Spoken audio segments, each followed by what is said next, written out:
Sobrang sarap po dito, grabe. Naririnig nyo ba yung naririnig ko? Makikita nyo yan kung ano. Pero ngayon, nagpapahinga kami dito dahil rest day namin ngayon ng shooting. Kaya dito kami nagtatambay. Kanina noodle fight kami. Ngayong araw, isang nakakagaan ng loob na kwento ang ating pag-uusapan. Sylvia Sanchez, sarap na sarap sa simpleng buhay probinsya. Naka-day off sila mula sa shooting at imbes na sa hotel magpahinga, dumiretso sila sa ilog kasama ang buong tropa. At syempre, walang tatalo sa tambay, kwentuhan at pagliligo sa malamig at malinis na tubig ng probinsya.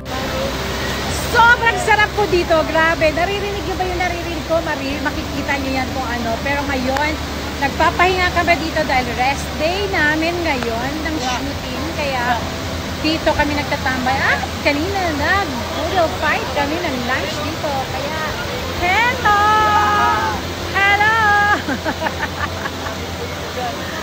Yan! Ang sarap dito!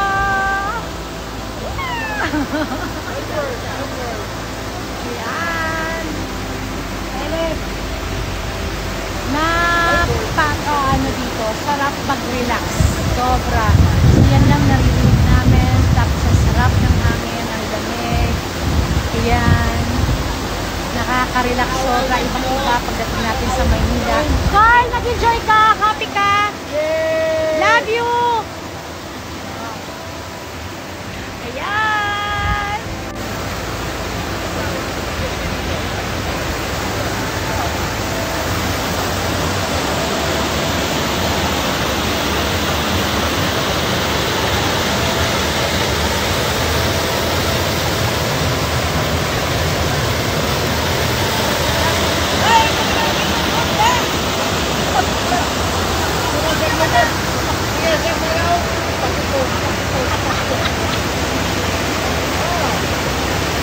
Makikita sa video na relax si Miss Sylvia habang ninanamnam ang bawat tunog ng daloy ng tubig at ang simoy ng sariwang hangin. Walang makeup, walang camera lights.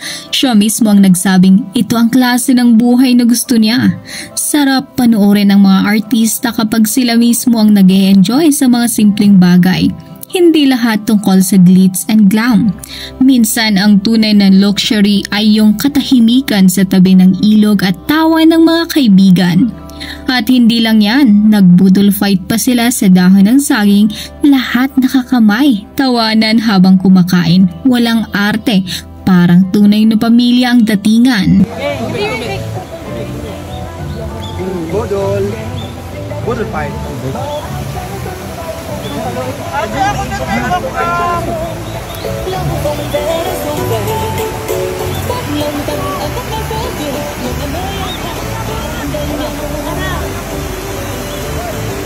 Sinamon! Video ya!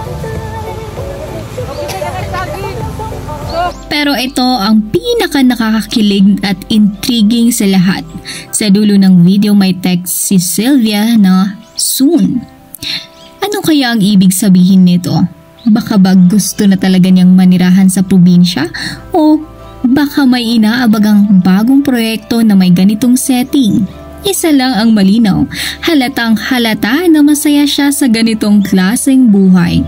Simpleng araw, magandang tanawin, masarap na pagkain at ang mga totoong tao sa paligid.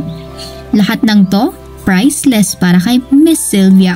Sa dulo ng araw, si Sylvia Sanchez ay hindi lang batikang aktres, isa rin siyang taong marunong magpahalaga sa mga simpleng bagay na totoo at makabuluhan. At para sa ating mga manonood, baka ito na rin ang reminder natin na minsan nasa probinsya ang tunay na peace of mind. Kaya kung ikaw rin ay nangangarap ng tahimik at makulay na buhay, baka soon din ang sagot mo. Ako si Trends Network and this is your Feel Good Celebrity Kwento. Don't forget to like, comment, and subscribe for more stories.